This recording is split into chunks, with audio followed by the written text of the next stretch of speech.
श्री सतगुरु महाराज की जय। संत में ही लीलामृत प्रथम सोपान बालकांड। दोहा।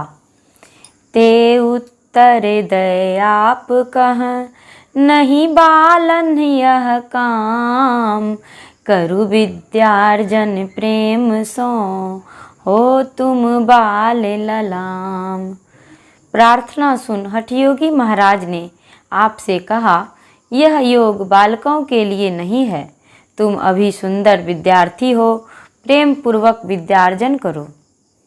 यह सुनी आप निराश भे बहुरे विद्याधाम, योग मर्म बिनु आप कह नहीं किंचित विश्राम।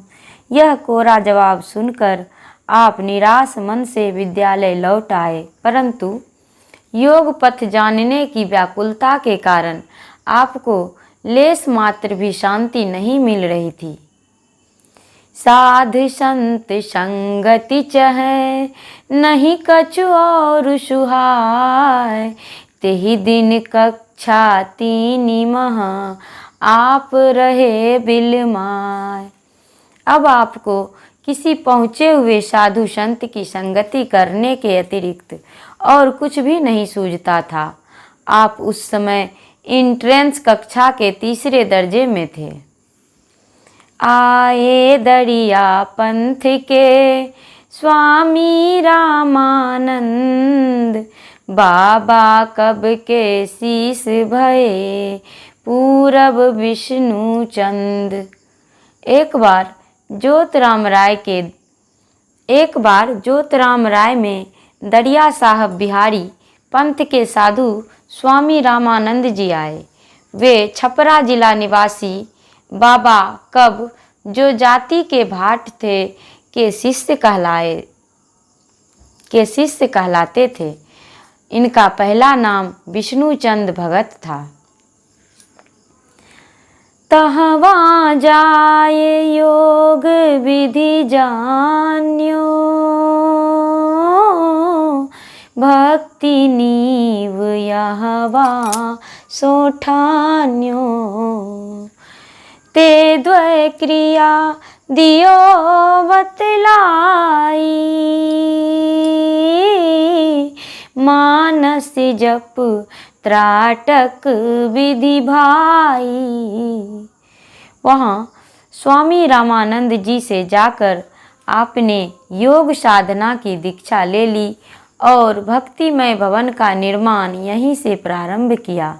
उन्होंने दीक्षा में आपको 2 क्रियाएं बताई, पहला मानस जप और दूसरा त्राटक के द्वारा ध्यान अर्थात बाह्य दृष्टि साधन।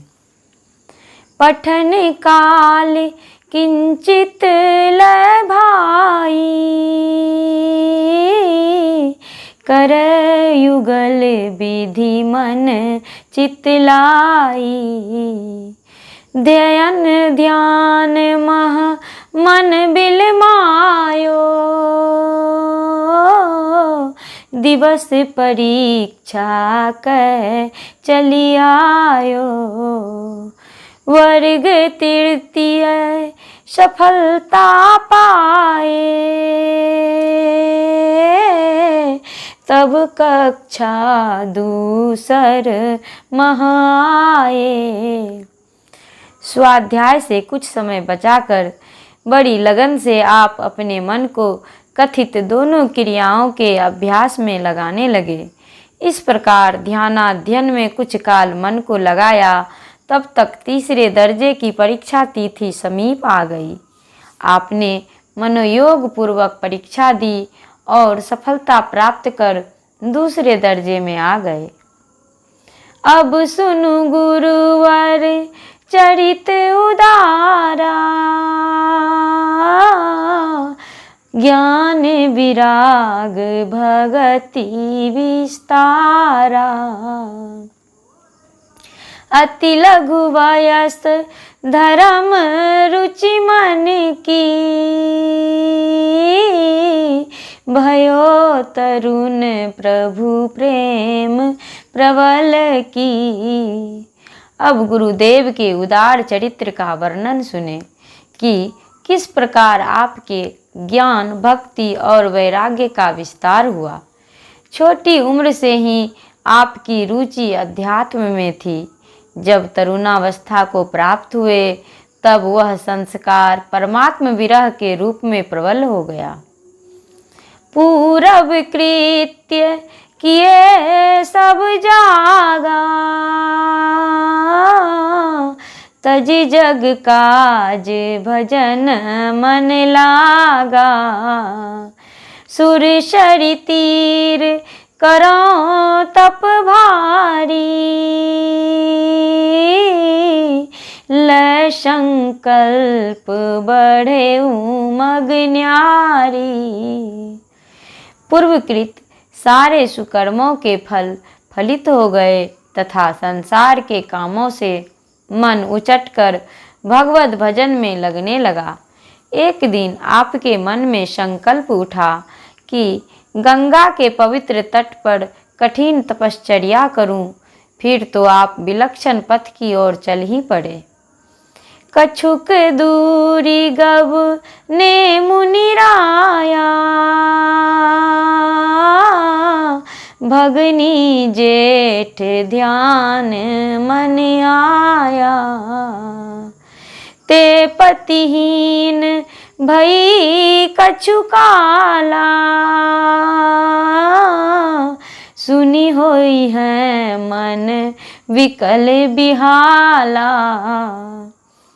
कुछ ही दूर आप गए थे कि मन में अपनी विधवा बड़ी बहन झूलनदाई की याद आ गई, जो विवाह के थोड़े दिनों के बाद ही वैधव्य दशा को प्राप्त हो चुकी थी, अर्थात पतिहीन हो गई थी।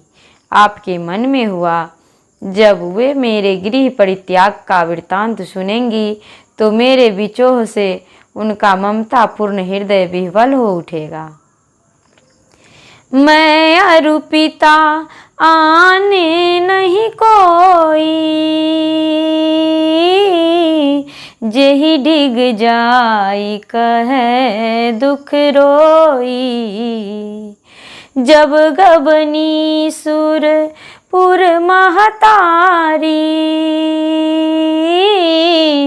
तेहि दिन सेब कियो मम न्यारी। क्योंकि मेरे और पिताजी के अतिरिक्त संसार में उनका कोई नहीं रह गया है, जिसके पास जाकर वे अपने हृदय का दुख रो रो कर सुना सके। जिस दिन माँ मुझे छोड़ स्वर्ग सिधार गई थी, उसी दिन से इन्होंने ही मातृवत मेरी विलक्षण सेवा की है।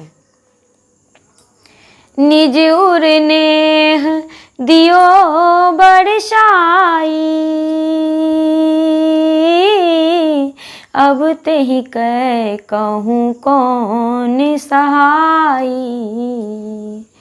अस चिंतत मन विकल विहाला, भेयस मंजस परम दयाला। अपना सारा वात्सल्य प्रेम उस दिन से मेरे ऊपर ही उड़ेल दिया। अब मेरे नहीं रहने पर इन्हें देखने वाला संसार में कौन रहेगा। इस प्रकार सोचते सोचते आपका हृदय विह्वल विकल हो करुणाद्र से परिपूर्ण हो गया और अत्यंत दयालु होने के कारण आप असमंजस में पड़ गए। तजीपन तन सुर सरी अनवाए,